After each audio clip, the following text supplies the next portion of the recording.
बिस्मिल्लाहिर्रहमानिर्रहीम।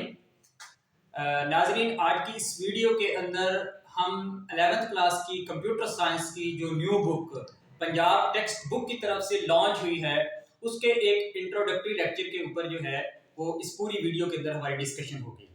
ये video lecture हमारे उन तमाम नाजरीन के लिए जो स्पेशल टीचर्स हैं जिन्होंने इस साइंस की कंप्यूटर साइंस की बुक को पढ़ाना है और उसके अलावा जिन्होंने इसको प्रैक्टिकल के लिए काम करवाना है यानी कि लैब इंचार्जेस, और सबसे ज्यादा ये स्टूडेंट्स को ये वीडियो देखने के ऊपर सबसे ज्यादा जो है वो एक समझ लें एक इंट्रोडक्शन हो जाएगा जिससे उनको ये चीज समझ में आ जाएगी कि उनके लिए मैं 3 प्रोस्पेक्टिव से बात करूंगा कि एग्जामिनेशन पॉइंट ऑफ व्यू से कौन कौन सी चीजें अहम हैं और कहां से जो है क्वेश्चन जो है वो ज्यादा आने के चांसेस हैं। सबसे पहले जो कि स्टूडेंट का कंसर्न होता है क्योंकि उन्होंने मार्क्स के ऊपर बात करनी होती है तो इस वजह से हम उसकी बात करते हैं। The second one thing is कि इंपॉर्टेंट चैप्टर्स और इंपॉर्टेंट कॉन्सेप्ट्स कौन से हैं जो स्टूडेंट को लाजमी तौर पर जो है वो सीखनी चाहिए। और तीसरे नंबर पर मैं बात करूंगा जो सबसे अहम है कि जब ये बुक एक स्टूडेंट कंप्लीट कर लेगा और प्रैक्टिकल पॉइंट ऑफ व्यू से उसको कहां पर जो है वो जॉब प्लेसमेंट उसकी हो सकती है, जब कौन सी चीजें जो है वो मार्केट को नीड है, कौन सी चीजें सीखकर एक स्टूडेंट जो है वो बिल्कुल बहुत तेजी के साथ मार्केट के अंदर इन हो सकता है।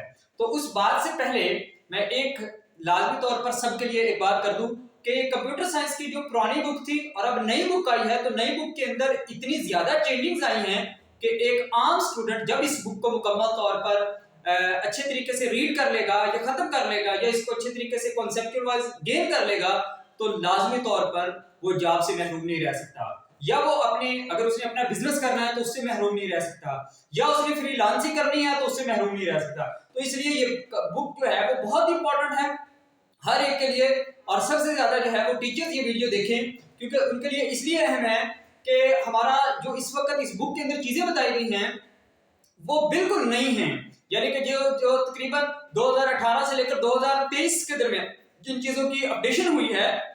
कंप्यूटर साइंस की एक ऐसी ब्रांच है जो कि दिन ब दिन बदलती जा रही है, यानी कि जो हमने 2015 के अंदर पढ़ा था वो आज नहीं हम पढ़ रहे बल्कि हमने वो पढ़ना है जो अभी 2023 या 24 के अंदर लॉन्च हुई है चीज, वो चीज हमें पढ़ानी चाहिए। तो इस वजह से वो टीचर जो थोड़ा सा अर्ली जिन्होंने मास्टर किया हुआ था 2015 या उससे पहले का मास्टर किया हुआ है उनके लिए इसलिए जरूरी है कि उनके लिए वो चीजें जो है वो नहीं आएंगी तो वो अगर सीखेंगे और फिर क्लास को पढ़ाएंगे और अपने बच्चों को बताएंगे तो उनके लिए जो है वो बहुत ज्यादा आसानी हो जाएगी और टीचर्स के लिए इस पॉइंट ऑफ व्यू को वो किस तरीके से क्लास को लेक्चर डिलीवर करेंगे उनके लिए बहुत आसानी हो जाएगी। तो चलिए हम इस लेक्चर को जो है वो स्टार्ट करते हैं। सबसे पहले ये बात आपको समझ में आ जानी चाहिए कि ये सिर्फ और सिर्फ जो है वो पीटीबी की है यानी कि पंजाब टेक्स्ट बुक की है, इसके अंदर सिर्फ पंजाब के स्टूडेंट जो है वो वर्क कर सकते हैं। इससे पिछली वीडियो जो मैंने बनाई थी वो हमने फेडरल बोर्ड के लिए जो है वो बुक थी उसके लिए जो है वो हमने उसको सेट कर दिया था।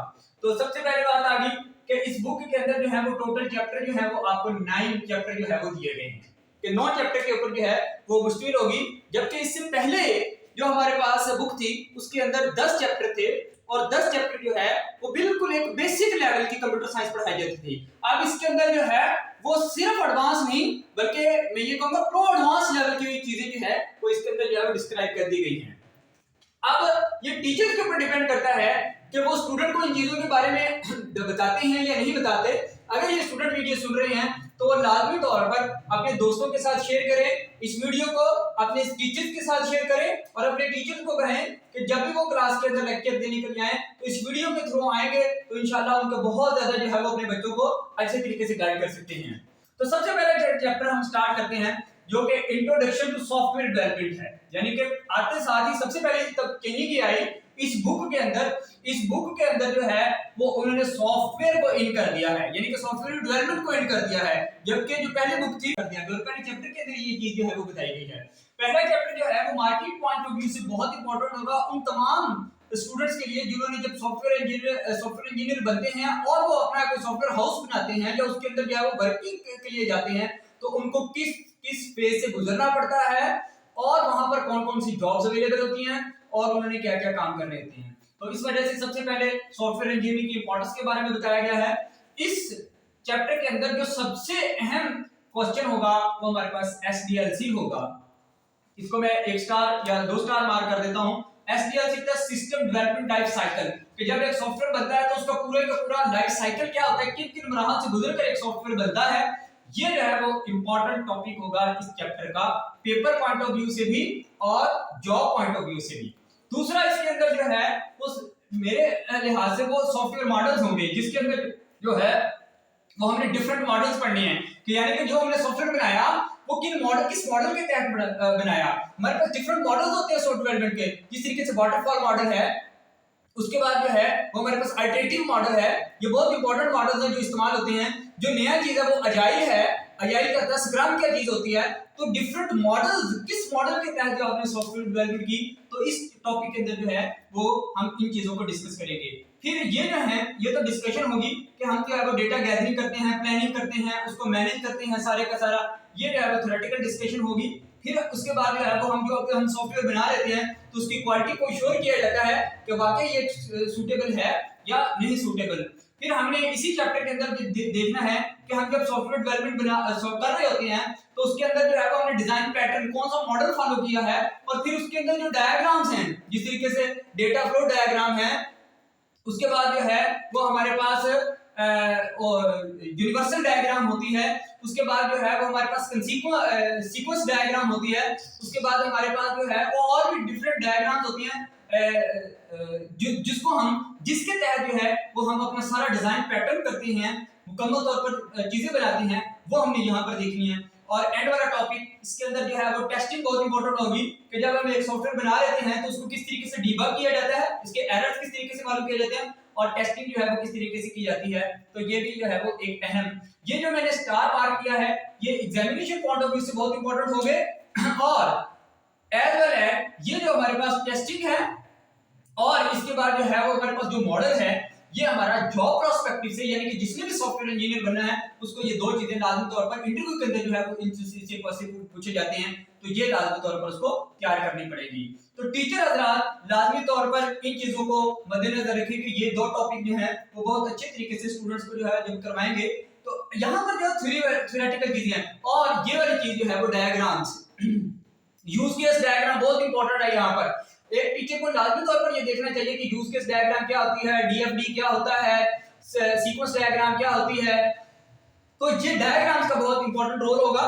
और at the end of testing की अगर मैं थोड़ी सी डिटेल के अंदर बात करूं, अल्फा टेस्टिंग क्या होती है, बीटा टेस्टिंग क्या होती है, यूनिट टेस्टिंग क्या होती है, मॉड्यूलर टेस्टिंग क्या होती है, और टेस्टिंग की white testing, black testing, different types of the testing, तो उसको भी जो है वो मद्देनजर रखना चाहिए जब आप टेस्टिंग करवा रहे होंगे। तो ये है सॉफ्टवेयर डेवलपमेंट का एक, जब हम सॉफ्टवेयर हाउस के अंदर जाते हैं तो किन चीजों से हमें गुजरना पड़ता है एक पर्सन को, तो ये सारा इसके अंदर जो है वो डिस्कशन की गई है। उसके बाद जो है वो हमारे पास मेरा पसंदीदा भी ज्यादा नहीं, लेकिन क्योंकि ये जो चैप्टर है ये हमारे लिए, हमारे स्टूडेंट्स के लिए बहुत ज्यादा अहम होगा, और मैं तो बड़ी देर से इस बात के ऊपर फोकस कर रहा था कि स्टूडेंट को सी की बजाय अब हमें पाइथन स्क्रिप्टिंग लैंग्वेज जो है वो सिखानी चाहिए। या हमें अपने बच्चों को देख लें 2025 के अंदर अगर हम बैठे हुए हैं और एक बच्चा जो नया आया है कंप्यूटर साइंस के अंदर, उसको लाजमी तौर पर पाइथन सीखनी चाहिए। हर बच्चे को पाइथन सीखनी चाहिए जो भी कंप्यूटर साइंस का स्टूडेंट है, ताकि आने वाले वक्त के लिए इसके अंदर आर्टिफिशियल इंटेलिजेंस और मशीन लर्निंग दोनों को जो है वो ये वाला जो है वो फ्रेमवर्क बहुत ज्यादा इंपॉर्टेंट है उसके लिए। इस वजह से पाइथन सीखना बहुत जरूरी है। आप ना सी सिखाएं ना सी प्लस प्लस के ऊपर लेकर जाएं, स्क्रिप्टिंग के ऊपर लेकर जाएं, ये स्क्रिप्टिंग लैंग्वेज है या जावास्क्रिप्ट लैंग्वेज है, ठीक है। तो पाइथन बहुत इंपॉर्टेंट होगी। स्टूडेंट जब भी कोई भी टीचर जो है वो आपको पढ़ाने लगेगा, या कोई भी टीचर अगर क्लास के अंदर पढ़ाने लगे तो बराए मेहरबानी इस चीज को लाजमी तौर पर ध्यान में रखिएगा कि बच्चे को प्रैक्टिकल पॉइंट ऑफ व्यू से लेकर जाएं। This is not the theory, this is totally practical. और जो बच्चा भी अपने हाथों से काम करेगा उसको ये चैप्टर जो है वो बिल्कुल इजी आएगा, और ये बेस है आपके सॉफ्टवेयर इंजीनियर बनने की, आपके एमएल इंजीनियर बनने की, डाटा एनालिटिक्स की तरफ जाने की, डेटा साइंस की तरफ जाने की। आपने कुछ भी बनना है आपका पाइथन जो है वो बेसिक होगा। इस वजह से इसको प्रैक्टिकल पॉइंट ऑफ व्यू से बहुत अच्छे तरीके से देखिएगा। अगर ये एग्जाम पॉइंट ऑफ व्यू से इंपॉर्टेंट नहीं होगा, लेकिन मार्केट को जो है वो इसकी बहुत ज्यादा जरूरत होगी। तो यहाँ पर जो है वो हम सिर्फ और सिर्फ इसका मैं पाइथन का ये बता देता हूँ कि पाइथन का हमने इंट्रोडक्शन देख रहे हैं इस बुक के अंदर। ये बहुत इंपॉर्टेंट चीज होगी कि यहाँ पर जो है वो हम बेसिक से स्टार्ट करेंगे, किस तरीके से हेलो वर्ड से स्टार्ट करेंगे, फिर उसके बाद जो है वो उसके कीवर्ड देखेंगे, डेटा टाइप्स देखेंगे, फिर हम आगे जाकर उसकी जो है वो लूप्स के ऊपर बात करेंगे, कंडीशनल स्ट्रक्चर के ऊपर बात करेंगे, फाइल हैंडलिंग के ऊपर बात करेंगे, अरेज तक जो है वो हम इसकी बात करेंगे। यानी कि आपका बेसिक से लेकर आपके जो है फंडामेंटल कॉन्सेप्ट तक जो है वो सारा का सारा पाइथन के अंदर जो है वो आपको सिखाया जाएगा। और एक और बहुत अहम दो चीजें अहम हैं, स्टूडेंट लाजमी तौर पर याद रखिएगा कि जब भी आप पाइथन सीख रहे होंगे तो आपको दो प्लेटफॉर्म यूज करने हैं, यानी कि दो आईडीई इस्तेमाल करने हैं। इंटीग्रेटेड डेवलपमेंट एनवायरनमेंट जिसको हम बोलते हैं, ये आपको दो इस्तेमाल करने चाहिए। मेरी रिकमेंडेशन ज्यादा है कि आप पाइचार्म इस्तेमाल करें और टीचर भी पाइचार्म ही इस्तेमाल करवाएं, लेकिन अगर कोई जुपिटर भी इस्तेमाल कर लेगा तो भी उसके लिए जो है वो ठीक है। तो ये सिर्फ दो इतने ज्यादा अहम प्लेटफॉर्म है आईडी, ये सिर्फ दो इस्तेमाल करवाएं, कोई भी हमें कमांड लाइन के ऊपर करवाने की जरूरत नहीं है। ये बहुत इजी हैं, बहुत आसानी के साथ आ जाते हैं, आसानी के साथ इंस्टॉल हो सकते हैं। हम जब चैप्टर नंबर 2 के अंदर आएंगे तो मैं आपको पाइथन जो है वो इंस्टॉल करना, ये जुपिटर इंस्टॉल करना जो है वो सिखाऊंगा। अगर आप यहाँ पर मेरी वीडियो देख रहे हैं तो सिर्फ आप एनाकोंडा इंस्टॉल कर लें, एनाकोंडा से जो है वो आपको ये दोनों प्लेटफॉर्म जो है वो इजीली अवेलेबल हो जाएंगे। इस चैप्टर की जो बेस है प्रैक्टिकल पॉइंट ऑफ व्यू की, जब मार्केट के अंदर जिन चीजों की जरूरत है, जब भी हमने कोई प्रोजेक्ट बनाना है तो पाइथन प्रोग्रामिंग की बेसिक या फंडामेंटल कॉन्सेप्ट की ऐसी जरूरत नहीं है। वो तो साधारण है कि आपकी बेसिक चीजें होती हैं जो कि आपके स्ट्रांग होंगी तो आप ज्यादा अच्छे। जो सबसे ज्यादा चीजें पूछी हैं वो लाइब्रेरीज हैं। तो पाइथन की 10 टॉप लाइब्रेरीज, जिसके अंदर आपकी बुक के अंदर सिर्फ दो लाइब्रेरीज दी गई हैं, numpy और जो है वो आपको लिस्ट के लिए बात की गई है, डिक्शनरी की बात की गई है, numpy की बात की गई है, यानी कि नंबर्स के ऊपर बात की गई है। इसके अलावा 7 लाइब्रेरीज और हैं जो आपने लाजमी तौर पर सीखनी है। और हम इस बुक के एंड के ऊपर, जब ये चैप्टर 2 पढ़ा रहे हैं, उसके एंड के ऊपर ये 10 की 10 लाइब्रेरीज आपको सिखाएंगे। उसके बाद उसके अंदर सबसे इंपॉर्टेंट जो है वो सीक्रेट लर्न है, जो कि मशीन लर्निंग के लिए इस्तेमाल होती है। उसके बाद हमारे पास मैटप्लॉटलिब है, जो कि आपके ग्राफिकल पॉइंट ऑफ व्यू से बहुत इंपॉर्टेंट है।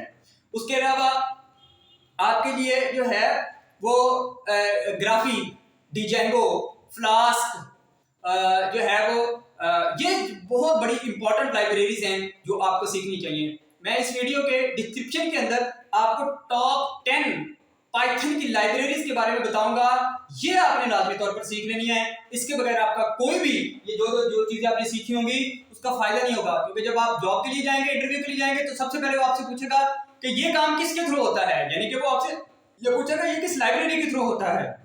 तो जो ही आप लाइब्रेरी का नाम बताएंगे तो ऑटोमेटिकली इंटरव्यू वाले पर्सन को ये समझ आ जाएगी कि इसने जो है वो प्रैक्टिकल पॉइंट ऑफ व्यू से काम किया हुआ है। तो that is very important chapter number 2। फिर उसके बाद जो है ये कंप्यूटर साइंस की सारी बुक जो है वो एक मास्टर लेवल का एक ट्रेलर जो है वो आपको यहाँ पर दे दिया गया है।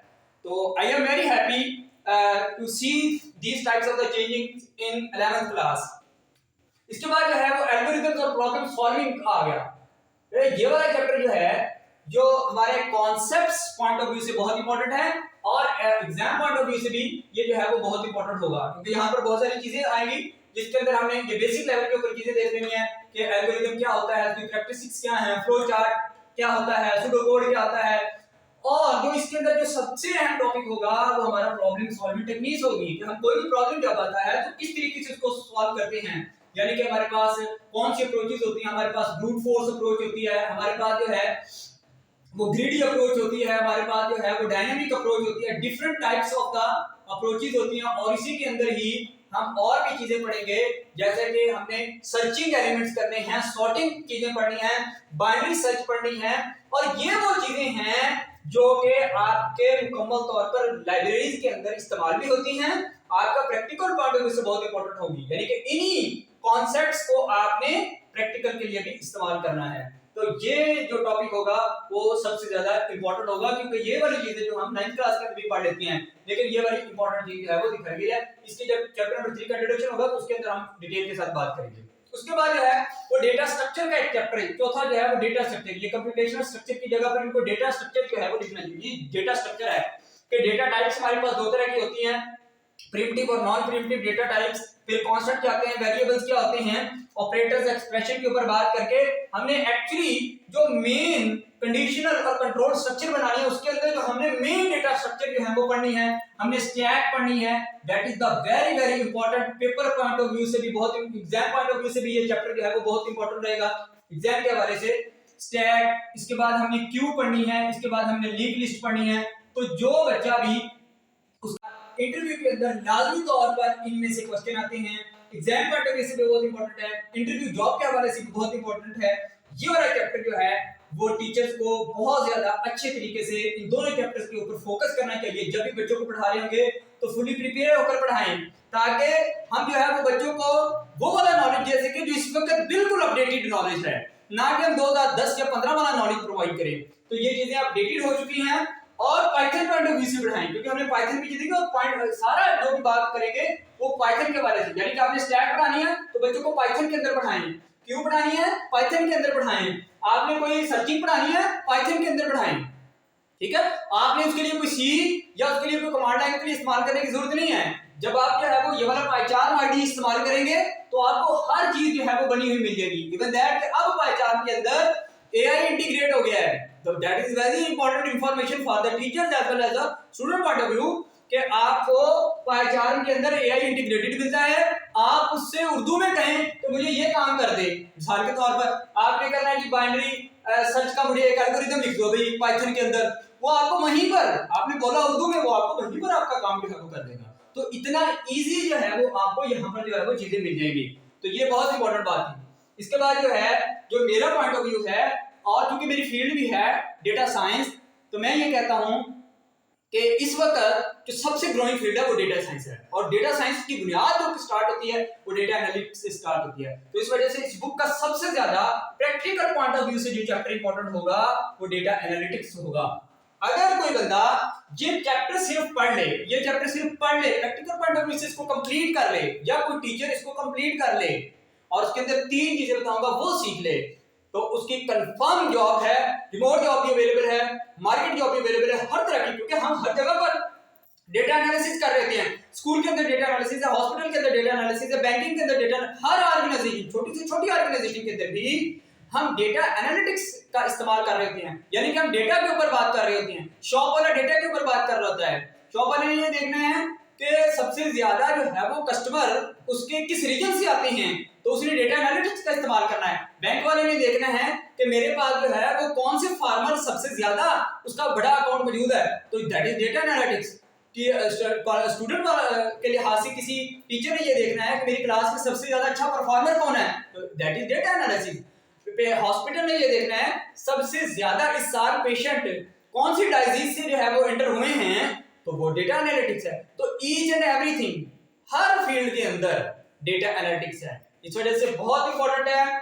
आपने, मैं इसको थोड़ा सा इस पॉइंट ऑफ व्यू से बताता हूं कि यहाँ पर हम इंट्रोडक्शन करेंगे कि डेटा क्या होता है, उसको कलेक्ट किस तरीके से किया जाता है, उसको साफ क्लीनिंग किस तरीके से की जाती है, उसको दिखाया किस तरीके से जाता है, और फिर ये जो है वो important practical point of view से कि आपने जो सीखना है, आपने 3 इसके अंदर सीख लेनी है। एक तो आपने एक्सेल सीखना है, सबसे पहले आपने एक्सेल सीखना है।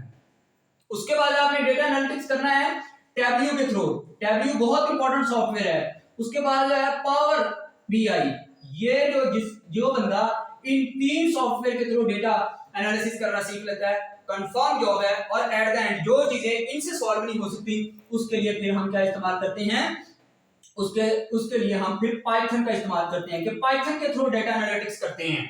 तो ये वाली जो है कि ये एक पूरा रोड मैप है डेटा एनालिटिक्स का। लाजमी तौर पर स्टूडेंट ये सीख ले एक्सेल, टैब्ल्यू, पावर बीआई और पाइथन, ठीक है जी। ये बिल्कुल ग्राफिकली सॉफ्टवेयर है। एक्सेल बड़ा आसान सा है, ये पावर बीआई भी उसी तरह का एक्सेल का ही होता है, टैब्ल्यू भी उससे मिलता जुलता है, ये तीनों आपस में मिलते जुलते हैं। पाइथन के अंदर थोड़ी कोडिंग आ जाती है, यूं ही हम इसको इस्तेमाल करेंगे। और जब ये स्टूडेंट जब डेटा एनालिटिक्स कर लेता है और उसके बाद मशीन लर्निंग के कॉन्सेप्ट सीख लेता है या मशीन लर्निंग को सीख लेता है, उसके ऊपर स्टैट लगाना सीख लेता है, 2 बातें, स्टैट और मशीन लर्निंग, तो वो डेटा साइंस की तरफ चला जाता है। तो ऑलमोस्ट ये बहुत इंपॉर्टेंट है प्रैक्टिकल पॉइंट ऑफ व्यू से, आपके जॉब के हवाले से, आपकी अर्निंग के हवाले से, आपकी फ्रीलांसिंग के हवाले से, आपकी रिमोट जॉब के हवाले से, हर तरह से ये चैप्टर जो है वो बहुत इंपॉर्टेंट होगा। उसके बाद जो है चैप्टर नंबर 6 के अंदर हमने नई टेक्नोलॉजीज के ऊपर डिस्कशन करनी है। इमर्जिंग टेक्नोलॉजी का चैप्टर है, हमने देखना है कि एआई अब तो बहुत पुरानी हो गई है, अब तो हम किसको देखेंगे, चैट जीपीटी को देखेंगे, और उससे ऊपर जो हमारे पास डीपसीक है या उससे भी जो एडवांस वर्जन जो इसके आए हैं इमेजेस के लिए, वीडियोस के लिए, ऑडियो के लिए, जो एआई के नए वर्जन आए हैं उनकी हमारे पास यहाँ पर बात होगी। रोबोटिक्स को देखना है, आईओटी को देखना है। आईओटी इंटरनेट ऑफ थिंग्स, यानी कि हर चीज के साथ हम इंटरनेट को लेकर जो है वो आ रहे हैं, किस तरीके से हम अपने रोजमर्रा की चीजों को इंटरनेट के साथ इंटरेक्ट कर रहे हैं, मिला रहे हैं। मिसाल के तौर पर अगर हमने अब आज अपना पंखा भी ऑफ करना होता है तो हम जो है वो अपने मोबाइल के थ्रू अपना पंखा ऑफ कर सकते हैं। इसी तरीके से हमने एसी ऑफ करना है तो अपने मोबाइल के अंदर जो है वो उसको इंस्टॉल कर लेते हैं। तो ये बहुत इंपॉर्टेंट आईओटी इसको कहते हैं।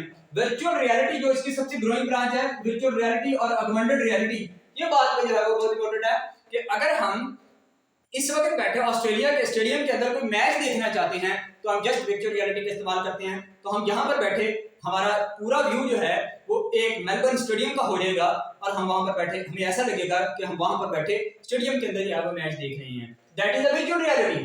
ठीक है, उसके बाद जो है वो इस वक्त एक और चीज जो आ रही है वो बैंकिंग के सिस्टम को चेंज किया जा रहा है, जो कि ब्लॉकचेन के अंदर जो है वो कन्वर्जन हो रही है, और अब सब जो है वो बिटकॉइन की बात करते हैं। आजकल जो है वो करेंसी चेंज हो रही है, डिजिटल करेंसी बन रही है। बिटकॉइन और ब्लॉकचेन ट्रेंडिंग टॉपिक्स के अंदर जो है, बल्कि ट्रेंडिंग वर्किंग के अंदर जो है वो इसको चीजें जो है वो आ रही हैं। चैप्टर नंबर 7 और 8 जो है वो आपके एग्जाम पॉइंट ऑफ व्यू से इंपॉर्टेंट होगा, क्योंकि यहाँ पर फिर जो है वो थ्योरेटिकल कॉन्सेप्ट आ गए। हमने सिक्योरिटी की बात करनी है और रिसर्च की बात करनी है। सिक्योरिटी के बारे में देखेंगे, सिक्योरिटी क्या चीज है, प्राइवेसी क्या चीज है, साइबर क्राइम क्या होते हैं, और आईटी के लॉज जो हैं वो क्या हैं। तो ये इंपॉर्टेंट टॉपिक होंगे इस चैप्टर के अंदर, साइबर क्राइम्स और आईटी लॉज, इनके अंदर जो डिफरेंस भी जो है वो इंपॉर्टेंट होगा। ये चीजें हम देखेंगे इसके अंदर। ये बहुत दो टॉपिक जो है वो इंपॉर्टेंट होंगे। चैप्टर नंबर 6 के अंदर आपको कोई ना कोई किसी टॉपिक के ऊपर नोट लिखना जो है वो आ सकता है। और फिर ये जो चैप्टर नंबर 8 है इसके अंदर जस्ट जो है वो हमें देखना है कि हम जो रिसर्च किस तरीके से करते हैं, उसकी टेक्निक्स क्या हैं, किस तरीके से हम सेफ और इंटरनेट के ऊपर अच्छे तरीके से प्रैक्टिस कर सकते हैं। यानी कि हमारा जो है वो नॉलेज पूरा बिखरा पड़ा है कि आया जो नॉलेज हम गेन कर रहे हैं इंटरनेट से, क्या वो ठीक है या वो ठीक नहीं है, या हमने किस तरह का नॉलेज गेन करना है, हमने किस तरीके से रिसर्च करनी है, गूगल स्कॉलर क्या चीज है, और जो है वो रिसर्चिंग के मेथड क्या है, किस तरीके से हम जो है वो इसके ऊपर रिसर्च कर सकते हैं। तो पेपर पॉइंट ऑफ व्यू से ये दोनों चैप्टर जो है वो इंपॉर्टेंट रहेंगे कि इनमें से कोई ना कोई नोट जो है वो आपको आ सकता है। तो यहां तक ये बात होगी। आखिरी चैप्टर के अंदर अगर हम बात करें तो ये पूरी की पूरी हमारी कंप्यूटर साइंस एक तरफ जा रही है, जो कि क्या कहती है कि भाई बच्चों को आपने बजाय के एक जॉब की तरफ लेकर जाएं, आप उनको बिजनेसमैन बनाएं, आप इनको एंटरप्रेन्योरशिप सिखाएं। ठीक है, तो ये चैप्टर जो है वो बच्चों को इस बात पर गामजन करेगा कि आपने जो भी काम करना है वो किसी जॉब के लिए ना करें, बल्कि वो एक अपना एंटरप्रेन्योरशिप बने, एक अपना बिजनेस बनाएं और अपने बिजनेस को चलाना सीखें। तो ये चैप्टर बिजनेसमैन और उनके बच्चों के लिए बहुत इंपॉर्टेंट होगा, क्योंकि इसके अंदर वो चीजें सिखाई गई हैं कि बेसिक इंट्रोडक्शन क्या है, एंटरप्रेन्योरशिप होती क्या है, हम किस तरीके से एंटरप्रेन्योर बन सकते हैं और हमें बनना भी चाहिए। फिर आइडियाज किस तरीके से जनरेट होते हैं, नया आइडिया नया मार्केट के अंदर, यानी कि आज से अगर 2-4 साल 5 साल पहले देखें तो हम एक टैक्सी करवाते थे, हम एक टैक्सी स्टैंड के अंदर जाते थे और वहां से टैक्सी जो है वो किराए पर हासिल करके हम लेकर आते थे। अब हम जो है वो अपनी ऐप से बैठे उबर इस्तेमाल करते हैं, उबर हमारे घर के करीब आ जाती है, हम किराया जो है वो ऑनलाइन पे कर देते हैं उसका। तो दैट इज द आइडिया, ये एक आइडिया है, उबर एक आइडिया था। इसके बाद जो है इसी तरीके से अभी हमने एक रेस्टोरेंट के अंदर कोई खाना खाना है तो हम उनकी ऐप डाउनलोड करेंगे और उसका ऑर्डर करेंगे और हमारे घर तक चीज पहुंच जाएगी। That is idea. आइडिया किस तरीके से बनता है। फिर ई कॉमर्स, ऑनलाइन, शॉपिफाई क्या चीज है, अमेज़न क्या है, ये सारे के सारे डिजिटल ट्रेंड्स हैं। ऑनलाइन वर्क हम किस तरीके से कर सकते हैं, हम अपनी शॉप डिजिटल कैसे बना सकते हैं, किसी की चीजें हैं, बनाता कोई है, खरीदता कोई है, हम तो सिर्फ एक प्लेटफॉर्म मुहैया करते हैं, हम वहां पर बैठे वहां से चीज परचेज करवाते हैं और अगले को दे देते हैं, हमारा बीच में जो है वो बिजनेस सेट हो जाता है। तो दैट इज ई कॉमर्स। और एट द एंड कि अगर हमने एक नया बिजनेस बनाना है, एक नया बिजनेस हमारे पास खड़ा करना है, तो उसका क्या आइडिया है, क्या प्लानिंग है, कौन कौन सी चीजें जरूरत होंगी, हम उन चीजों को देखेंगे और हम अपना बिजनेस किस तरीके से रन स्टेट के अंदर जो है वो लेकर जा सकते हैं और फिर उसको मेंटेन कैसे करेंगे। तो ये सारी चीजें इस चैप्टर के अंदर जो है वो आपको बेसिक पॉइंट ऑफ व्यू से आपको लाजमी तौर पर बताई जाएंगी। तो ये जो है पूरा एक ओवरव्यू मैंने आपको बुक का दिया कि हम फर्स्ट ईयर की जब बुक पढ़ेंगे तो आपको ये सारी चीजें सीखने को मिलेगी। तो टीचर्स लाजमी तौर पर इस वीडियो को देखें और बच्चों को बताएं। अगर नहीं आप पूरी उस तरीके से बता सकते तो आप लाजमी तौर पर ये वीडियो शेयर करें। ये वीडियो बड़े काम की होगी। पूरे पाकिस्तान के अंदर जब ये वीडियो फैलेगी तो ये लाजमी तौर पर हर घर तक कंप्यूटर साइंस की फादियत जाएगी, क्योंकि हमारे बच्चों को इस वक्त जो है वो इन चीज़ों की बहुत ज़रूरत है। यही एक ट्रेंडिंग मार्केट है बहुत बड़ी, जहां पर हम घर बैठे जो है वो अपना सब कुछ कर सकते हैं। तो इस वजह से ये, अगर आपको वीडियो पसंद आई है, इसको लाइक कीजिए, इसको शेयर भी कीजिए और चैनल को सब्सक्राइब भी कीजिए। शुक्रिया।